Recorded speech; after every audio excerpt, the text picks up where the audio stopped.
ബിസ്മില്ലാഹിർ റഹ്മാനിർ റഹീം.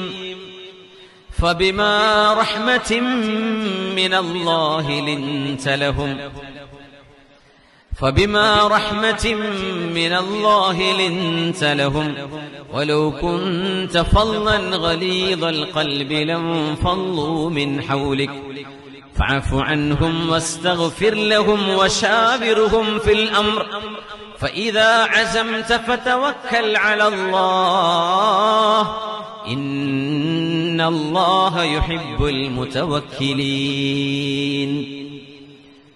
سورة آل عمران. فبما رحمة من الله لنت لهم. നബിയേ, അല്ലാഹു അങ്ങേക്ക് നൽകിയ പ്രത്യേകമായ ഒരു റഹ്മത്ത് കാരണമാണ് ലിൻത ലഹും, അങ്ങയോട് എത്രയോ ഉപദ്രവവും ശത്രുതയും കാണിക്കുന്നവരോട് പോലും അങ്ങേക്ക് മനസ്സലിവ് തോന്നുന്നത്, അവരോട് പ്രതികാരം ചെയ്യാൻ തോന്നാതിരിക്കുന്നത്, ശത്രുക്കൾക്ക് പോലും മാപ്പ് കൊടുക്കാൻ തോന്നുന്നത് അല്ലാഹു അങ്ങേക്ക് ചെയ്തു തന്ന നിഅ്മത്താണ് നബിയേ, നിഅ്മത്താണ്.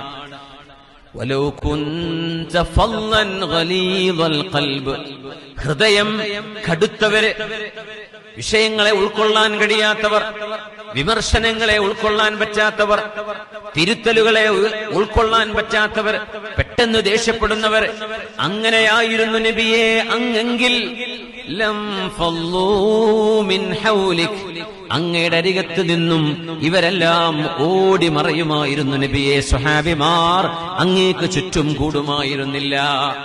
അങ്ങയുടെ സൽസ്വഭാവം കൊണ്ടാണ് അതെല്ലാം ഉണ്ടായത് എന്ന് വിശുദ്ധ ഖുർആൻ പറയുന്നു. നോക്കണം, 23 വർഷം നീണ്ടുനിന്ന ഹബീബിന്റെ നുബുവത്തിന്റെ കാലഘട്ടം.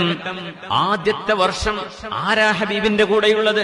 സല്ലല്ലാഹു അലൈഹി വസല്ലം, ഖദീജ ബീവി റളിയല്ലാഹു അൻഹ, മഹാനായ അബൂബക്കർ സിദ്ദീഖ് തങ്ങള്, മഹാനായ ബിലാൽ ഇബ്നു റബാഹ് എന്നവര്, മഹാനായ സുഹൈബ് റൂമി, മഹാനായ അലി ഇബ്നു അബീ ത്വാലിബ്, ഉസ്മാൻ ഇബ്നു അഫ്ഫാൻ, അബ്ദുറഹ്മാൻ ഇബ്നു ഔഫ് റളിയല്ലാഹു അൻഹും. കുറഞ്ഞ ആളുകളെ കൊണ്ടാണ് തുടങ്ങുന്നത്.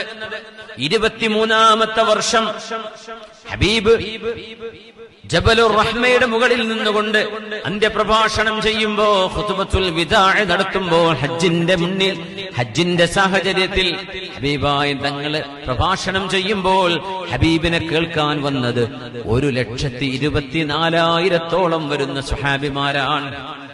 23 കൊല്ലം കൊണ്ട് ഹബീബിന്റെ സൗഹൃദം 1,24,000 വളർന്നു. 1,24,000. ആലോചിച്ച് നോക്കി, 25 കൊല്ലം കൊണ്ട് നമുക്ക് അത്ര സൗഹൃദം ഉണ്ടാക്കാൻ കഴിയോ? അതും ഹജ്ജിന് വന്നവർ. ഹജ്ജിന് വരാത്തവർ ലക്ഷങ്ങൾ വേറെയുണ്ട്.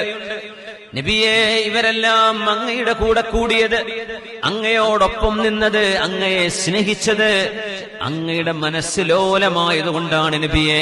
അതുകൊണ്ട് ഒരാളും മനസ്സ് കഠിനമായി പോകരുതേ. അല്ലാഹു തുടരുകയാണ്, ഫഅഫു അൻഹും, നബിയേ, അങ്ങയെ വേദനിപ്പിക്കുന്നത് അവരിൽ നിന്ന് ഉണ്ടാവുകയാണെങ്കിൽ അവർക്ക് നിങ്ങൾ മാപ്പ് കൊടുക്കണം നബിയേ. ഫഅഫു അൻഹും വസ്തഗ്ഫിർ ലഹും, അവർക്ക് അല്ലാഹുവിനോട് ദുആ ചെയ്യണം, അല്ലാഹുവിനോട് ദുആ ചെയ്യണം അവർക്ക് വേണ്ടി.